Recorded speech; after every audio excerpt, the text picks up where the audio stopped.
Hi guys, so I only recently uploaded a video that I made on my World 23 rugby team, and I have it written down because I found my marker. I'm going to just show you now and I'll talk you through it again. So, just uploaded it again, a bit further back, until I get a more advanced setting and more technology. So as you can see, number one, Andrew Porter, a loose head prop. At hooker, number two, we've Pietro Movaka. At number three, tight head prop, we have Vilko Low. Then, have I even put that in? Sorry, I forgot to put in his number. Silly me. I just popped that in there. Silly me. There we go. Just got to do it for the video. Number three, tight head prop, Vilko Low. In the second rows, number four, Peter Steph, the toy, as the loose head second row. As the tight head second row, we have R.H. Snyman, or R.G. Snyman, as the anglified version. His name is Rudolph Gerhard or something like that. Can let me know. I think that like the two South Africans in the second row, both similar height as well. So that's why I've gone with both of them. I know that Dutoy plays as a blindside flanker, 7 as it is in South Africa. And then Khaleesi normally wears 6 as the open side. They do things differently, but I'm going with it for the height. You know, because you want your second rows to be the tallest, typically on the pitch, the line out option, the length of the team. And two South Africans who know each other's game inside and out, it'd be handier to have them playing in the second row together. I've gone with Ty Byrne at 6 because he gives you a jackal threat, you know. He just gets over the ball and he just is so good at disrupting the opposition, which is what a good flanker does. I think the Toy would still be a workhorse, you know, a machine, regardless of where you put him. And so I think that's important. Ty Byrne, I think, is better when he's a bit more freedom. I like him certainly in the back row. Then at number 8, Artie Savea, because he gives you everything. Jackal threat, ball carrier, unbelievable, you know, machine.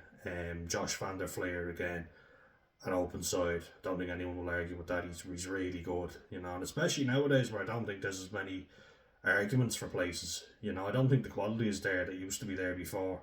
You know, it's kind of like you're sifting through who hasn't lived up to the hype, and you're sticking with the golden oldies. Not that any of these lads are that old, but you know what I mean.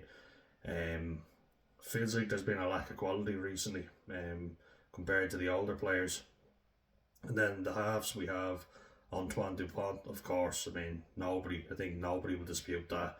You know, you might argue about the next position, Marcus Smith at fly half, but I just think those two are such a good combination. And Dupont can do everything. You know, he's even played centre recently. He played fly half before. He's won a gold medal at the Olympics in sevens, so the man is a machine, a little pocket rocket. Then we get to the.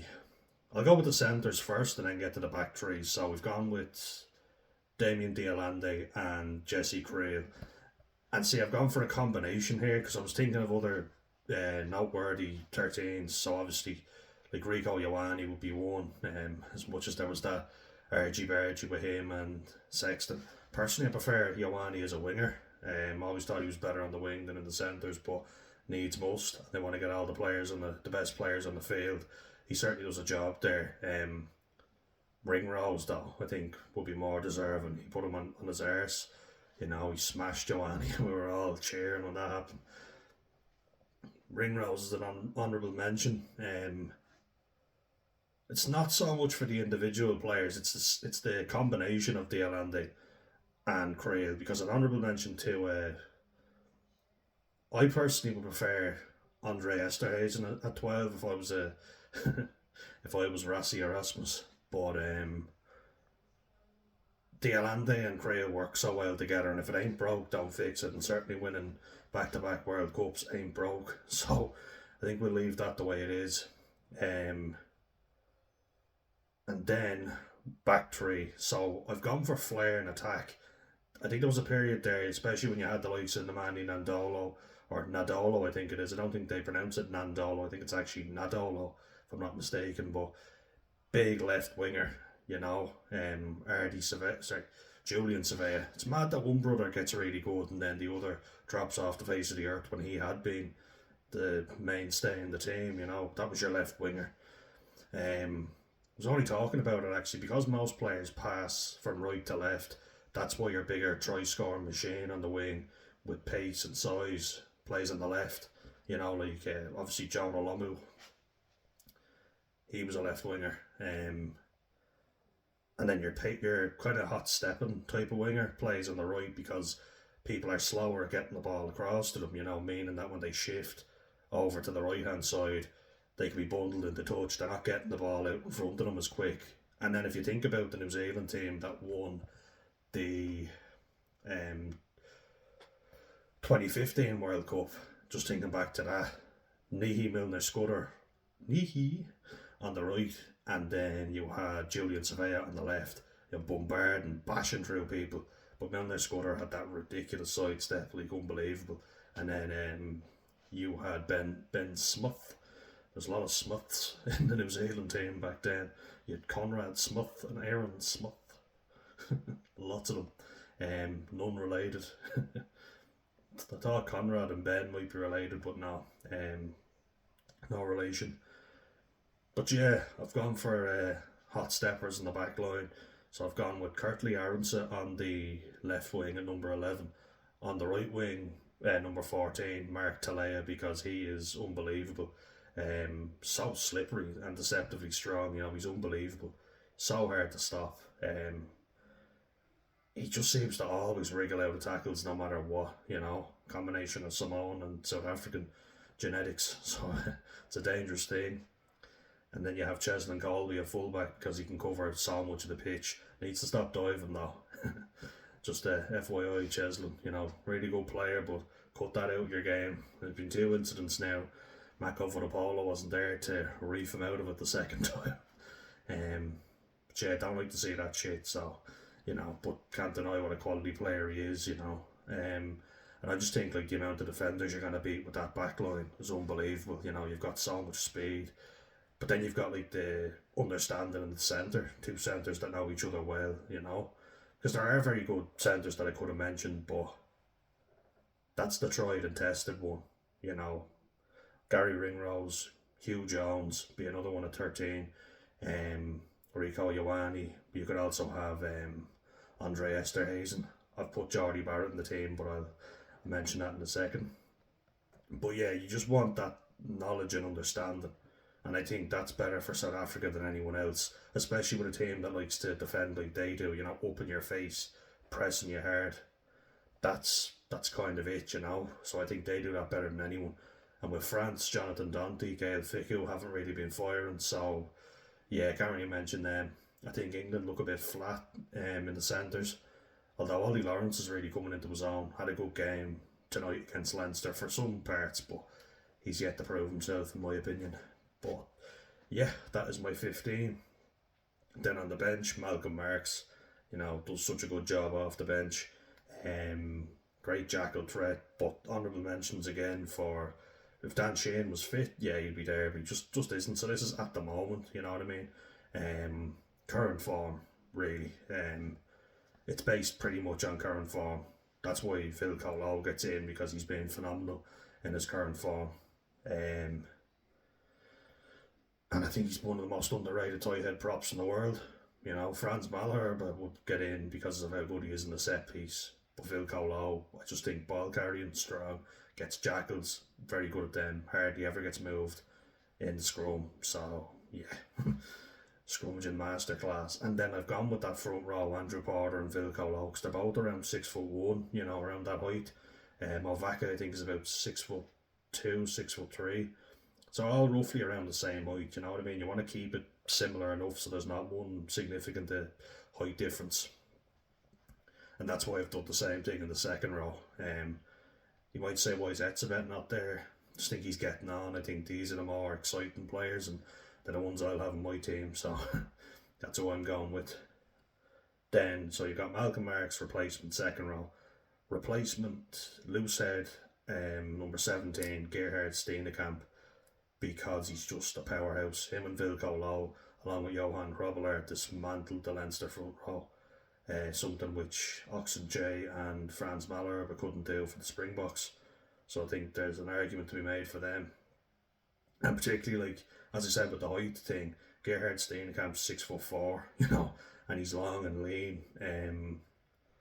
As is Tyrell Lomax, who's also 6'4", and they're both around a similar weight as well. They're about 128 kilos, that kind of range of 125 to 132 kilo range.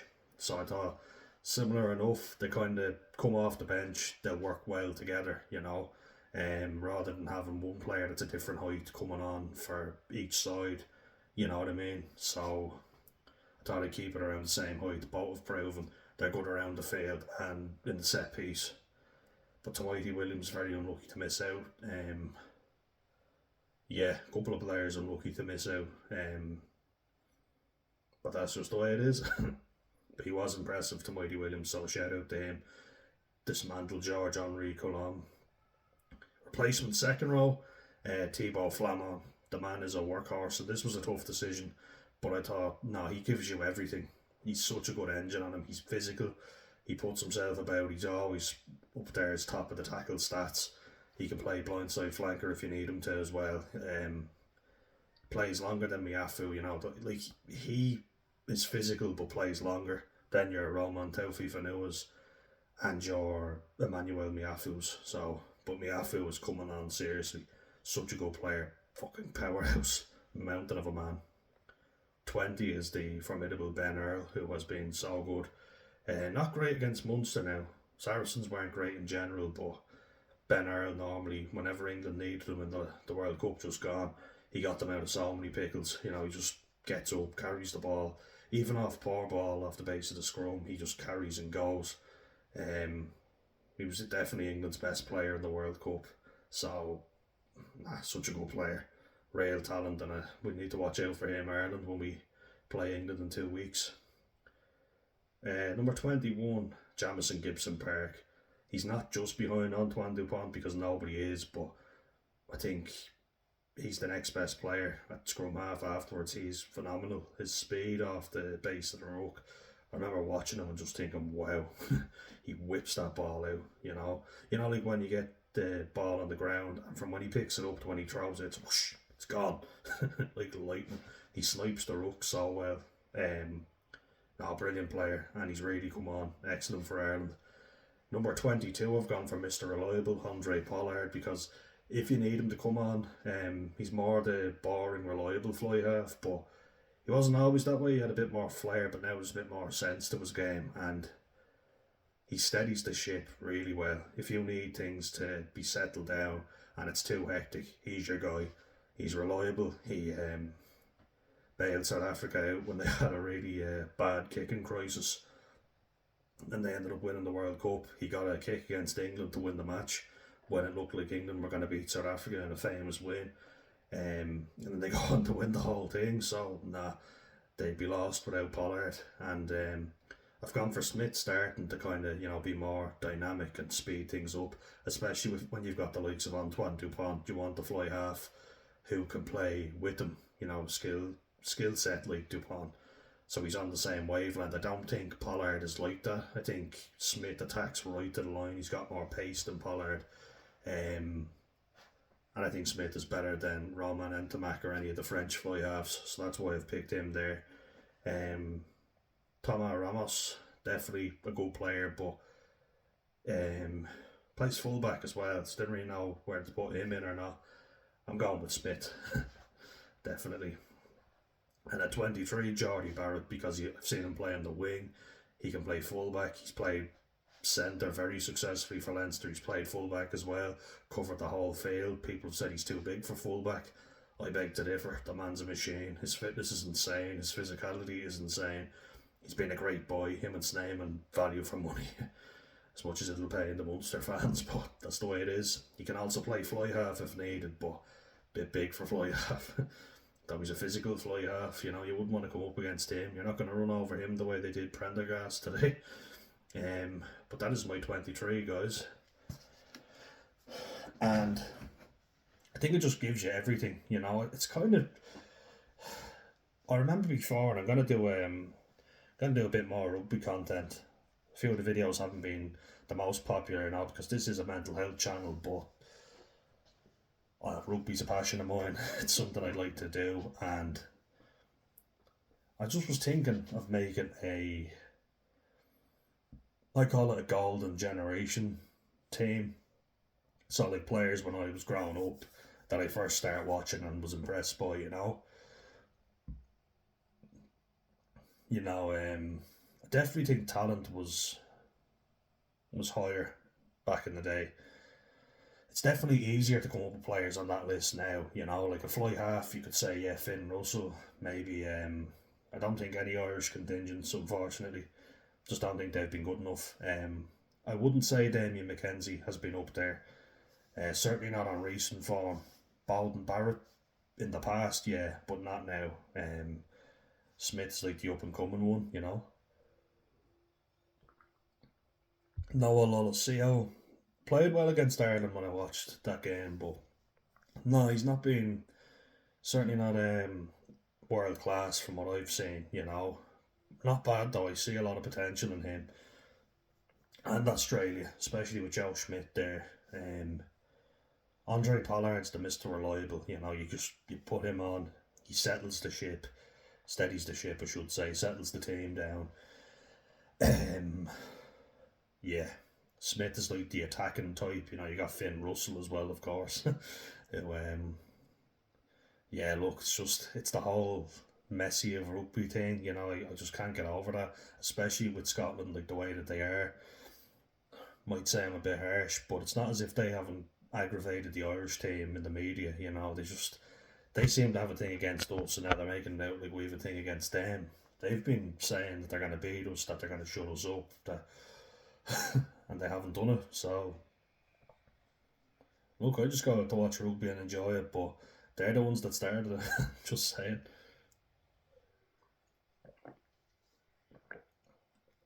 It's certainly an interesting one, though. Like when I made my Lions team, if Scotland can give a good Six Nations account of themselves, there'll be more Scots on that list, and if they win the Six Nations, I think Finn Russell will probably be a big part of that. If he is, then he has to be the starting fly half for the Lions. But yeah, like when you just look at it, I think there's not as much talent as there used to be out there. Like Vilko Lowe's been phenomenal. I think he's great. I don't see why South Africa haven't picked him more. Tight head. Andrew Porter is undoubtedly for me the best loose head in the world. Might say I'm a bit harsh on Oxen Che, and I get your point, but I think Steenekamp out scrummage Tyg Furlong and Oxen J couldn't manage to do that, and I thought that's impressive that Steenekamp was able to do that. I think he's got so much potential.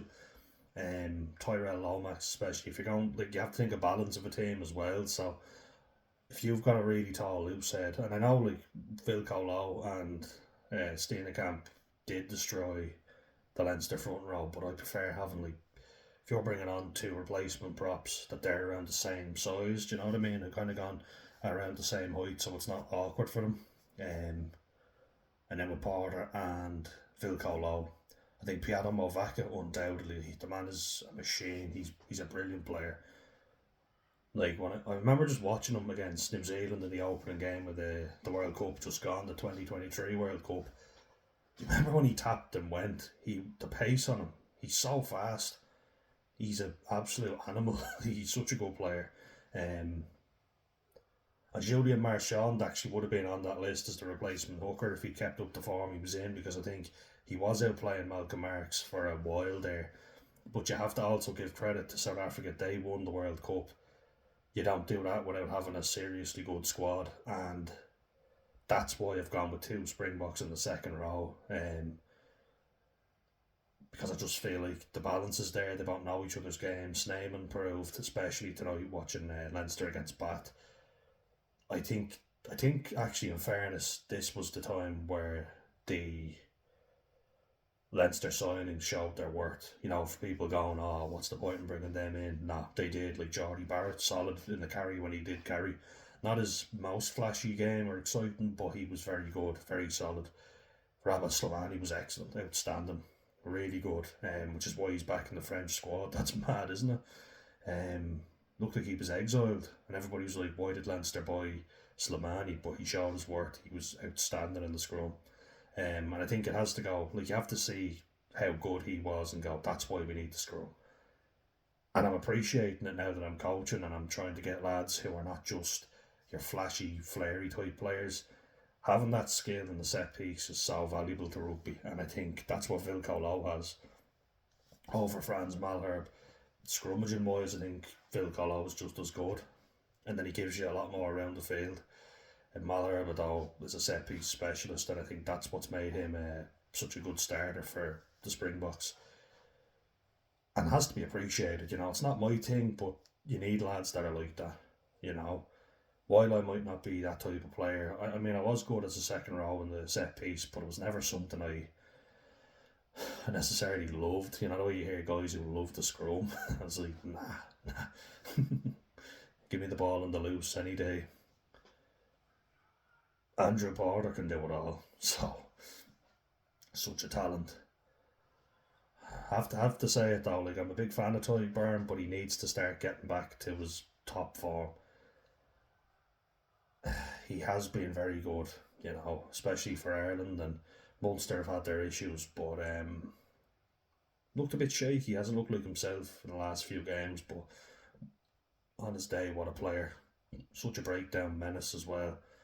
Ardy Surveyor still doing great things, still brilliant, but you wouldn't say there's an awful lot of competition for spots, would you? Like, Argentina for me are just such a hot and cold team. You never know what you're going to get. Marcus Kremer, absolute machine in defence. Doesn't necessarily give enough in attack though, and that's the issue I'd have with him. Powerhouse in defence, smashes men and tackles. He's a scary man. But he's not consistent. Like, he'll hit people hard, but he won't carry well. He'll drop the ball, and it's not really his strong suit. It's more milling people in a tackle. Juan Martin Gonzalez, on his day, brilliant player. Pablo Matera, thought he was great. Had him in my fantasy team for the 2019 World Cup. You let me down, Pablo. Did not have a good World Cup, and Argentina did not have a good World Cup. I'd say it's the most frustrating thing being an Argentinian coach, because they've so much potential and they can beat New Zealand with, say, 13 men on the field, but then they lose to Italy when they have an extra man. You don't know what you're going to get with them. They're their best ever rugby championship though. But see, that's the thing, best ever rugby championship, and then they played terribly against Ireland. Ireland were not good either, but Argentina should not have only been within 3 points of Ireland, so we're going to need to up our game, And you might say as well, like, how come Caelan Doris doesn't make the team that I have there? I've never been 100% confident in him, I'm not. While I think he's a very good player, I don't think he's as flawless as people make out. People make out like he's incapable of making a mistake. I think he's got a lot of mistakes in his game. I think Ben Earl showed how great a player he is in a poor England side. He bailed them out so many times, and that to me is the mark of a good player, a truly good player. Doris was in a great Ireland team and made mistakes, did not play well in certain games, and just didn't look comfortable. Made a big mistake dropping the ball from a goal line dropout against New Zealand. And there's a lot of pressure, but it's an easy catch. That's the big thing, You're getting paid the big bucks. You got to do that. And then against Toulouse, like, people say he's very good at getting away with the dark arts. Sticks his arm in the ruck and slaps the ball out right in front of the referee. You're not fooling anyone. So those are two big finals. Well, not finals. One was only a quarter final, which people will remind me of with Ireland. But the final against Toulouse, what are you thinking? You're the captain. You're the talisman. You're well within one score of Toulouse, and you do something stupid like that, which costs your team 3 points. Toma Ramos does not miss kicks. Barely misses any, so he will punish you. And I just feel like Doris is in a Leinster team that are stacked full of talent, and I think Ben Earl's a better player. Just gonna say it, you know. And I think Gavin Coombs from Munster has been, how do I even say it, let down. I feel like it's not been very fair on him. Like, yeah, he's not playing very well at the minute, but Munster haven't been doing well for a while, you know, and there's been a lot of shit going on in the background. Um, it's a tricky one, you know, and you feel for the Munster lads as well with what happened with Graham Roundtree. But it's a tricky situation with Irish rugby in general, you know. That's why, yeah, geez, in total I only have three Irish players in that. Yeah, so Gibson Park's on the bench, and then you have Ty Byrne and Josh Van der Fleer. Because Van der Fleer, like three tries for an open side flanker, he always turns up. I don't know what happened there, sir. He always turns up for Ireland. You know, in fairness, still, the man's a machine. He scored a try against Toulouse in that final. Um, yeah, like in terms of open sides, just think Hoskins. I always get Hoskins Satutu and Wallace Satiti mixed up. It's ironic because my family are watching William Wallace in there in Braveheart. Um, but yeah, like Ari Surveyor, great number eight. Wallace Satiti will be one of the best, I have no doubt, but I think he'll be more of an eight or a six. Don't think he'll be an open side. Just doesn't look like one for me. Um, Especially that ball carrying and the strength of him. I think he'd be more of a eight or a six. But you never know. Gregory Aldreit's not been at his best either. La Rochelle were beaten by Benetton today. So I don't know if that's because Benetton are really on the up. Well, they are. Like they're, in fairness, they're playing a lot better. Really playing well. They got a great win against Edinburgh in the URC last season. So now they are on the up. But yeah, La Rochelle are not doing well. You know, they're definitely not the La Rochelle of old. Of old, I say it's only been a few seasons, but French rugby's mad like that. You know, it's hard to kind of know because it'll go up and down, and you don't really know who's on top. Do you know what I mean? Like Toulon were flying high, couldn't put a foot wrong. They were invincible. Nobody could beat them. Toulouse were always a big team for me, and then they just drop off. Toulon take over, then Toulon go to shit. Um, La Rochelle start coming up, then Toulouse have a bit of resurgence as well. Lyon are supposed to be a big team. You never really know. Top 14, I find a hard watch. I find you hear the music playing in the background, you know, like you're in the French Riviera. That even, nah, I'm getting that wrong. Never mind. You know, like you hear the music in the back. It's really slow. There's always stop start, and there's loads of knock-ons and scrums. Um, it's very stop start. Um, French teams typically don't go for as much fitness. The conditioning, you can see it. Like the players get very big and heavy, and that's how France play. Like it's fast at the start, but then they drop off significantly. Which is why Thibaut Flamand gets in my team because I think he goes against the French norm. He's got such a great engine. I'm impressed with him. I think he's a class player, really good, you know, and he's very reliable. Antoine Dupont as well, have to put him in there. So yeah, three French players as well, deservedly so. Which you can't deny, like with South Africa being World Cup champs, a few of them will have to get in, obviously. Um, and I think I've been pretty fair, you know, like it's not just one nation taking it all. There's a majority South African for a reason. Um, I've only put three Irish in, so for a team that were only recently ranked number one, that's pretty generous, and they're my team as well. That's out of 23. Yeah, and then, geez, in terms of, I'm thinking of how many All Blacks I have in that team as well. Um, Sorry, I've got four Irish men. It's unusual to have a loose head prop that is world class like Andrew Porter. How did I forget about the main? Four, yeah, okay, four, right. So Andrew Porter, I'm just looking at there, Van der Fleer, Ty Byrne, three in the starting team, what I meant to say, and then one on the bench. Sorry, I knew I was saying that wrong. In terms of Springboks, Vilko Low, two in there in the second row. And then we have, so 1, 3, 5, 7, 8. Yeah, I mean, it makes sense, doesn't it? They've just won the World Cup, so there's 9 Springboks out of 23 men. It's pretty fair, I think. And then, like, in terms of All Blacks, got Geordie Barrett. I'm just going to count, sorry, counting off my board here. Yeah, so Geordie Barrett, Tyrell Lomax, Hardy Surveyor, Mark Talea. Yeah, Hardy Surveyor, Mark Talea.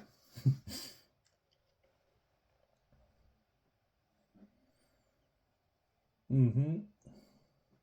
Yeah. No, that's about Hardy Surveyor's the only one in the pack. Yeah, that's a funny one now, I have to admit. I thought I'd have more All Blacks in there, but yeah, Hardy Surveyor and Mark Talay are the only starters, and then you've got 4 All Blacks. Yeah, 4 All Blacks, 2 Frenchmen, um, 2 Englishmen as well, Ben Earl and Marcus Smith. I think it's been pretty even, but then you've got the obvious, which would be South Africa. They're gonna make up a majority of it, aren't they? Like they have to. Yeah, they're just even. Yeah, 2 Frenchmen in the starting team. Um, one on the bench.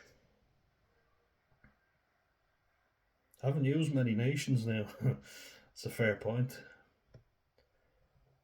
Yeah, like it's only Irish, French, English, South African, and New Zealand. That's mad, isn't it?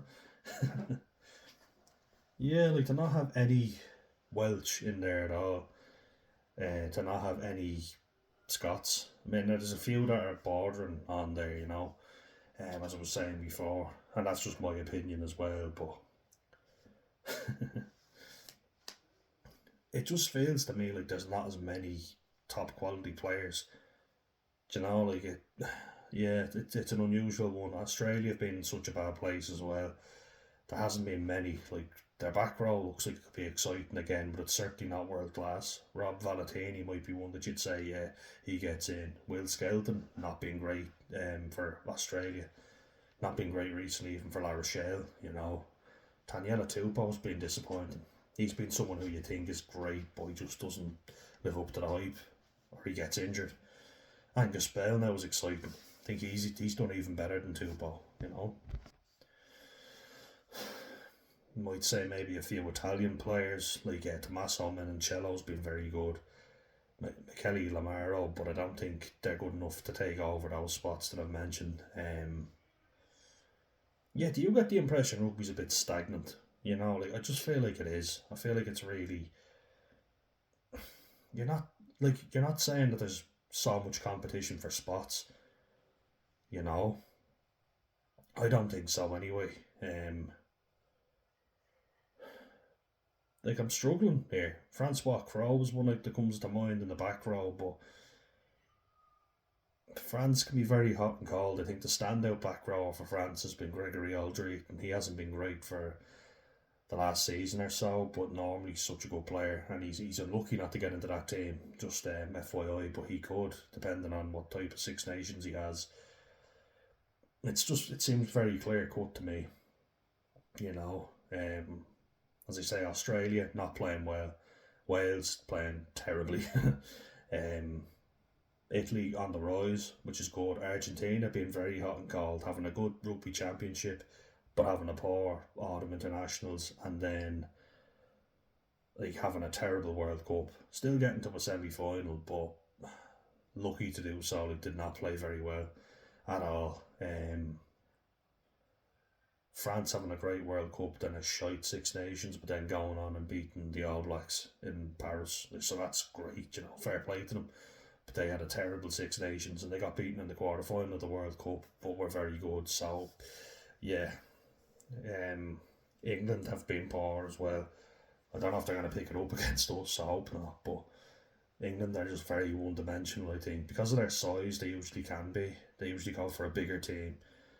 Um, but they're normally not very exciting to watch.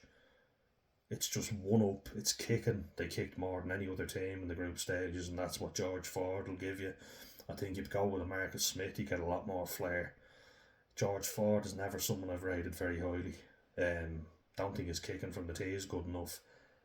He's not very strong defensively, and he's not necessarily what he is very good at. And I will say is his passing, putting players into space. But I don't think it's enough to justify him keeping Marcus Smith out of the team. No, not a chance. And then you've got Finn Smith as well, not related to Marcus. All the Smiths again. The wingers, there's a bit more room for space there. Blair Kinghorn, has done well at Toulouse and Venice. Yeah, the French wingers, hot and cold. Damien Penaud had a great World Cup, but Gabin Villiers is someone who I think is a little bulldog or terrier, whichever, probably more of a terrier. But did anyone else feel that World Cup just was crap compared to previous World Cups? Like, it's so unusual, as I said, to have so many top nations not performing. The only ones that you would say were performing were Ireland, and they were up until that quarter final. France, New Zealand were still up there. They're always going to be there or thereabouts. And South Africa. The other countries were just not great. There wasn't much competition. Australia were woeful. Wales weren't great. England were poor, but overachieved and got a bronze medal. In fairness, there's more than you can say for Ireland, who should have done something. Argentina, brutal. I just thought it was crap. I thought it was very one-sided. You know, so it's kind of hard to kind of feel like it's not necessarily that difficult to make too many big decisions. But I've gone with a team that I think is worthy of taking on anyone. Let me know what you think, and I've written it down there, but I've just kind of gone with why it feels a bit stagnant compared to previous top teams. Anyway, give us your thoughts on who would be in your ultimate 23. Because I think 23s give you a chance to mention players. I think it's fairer to do the subs because, like, the thing is, people will argue with me and go, "Oh, why is this guy not in the team?" But if they see him on the bench, they're like, well, especially nowadays with the bench being just as important as the starters. I think people are like, "Oh, well, maybe they're not starting, but they'll have an impact," that kind of way. Yeah, love to hear any rugby fans out there what you guys think. Leave your team in the comments. Bye bye.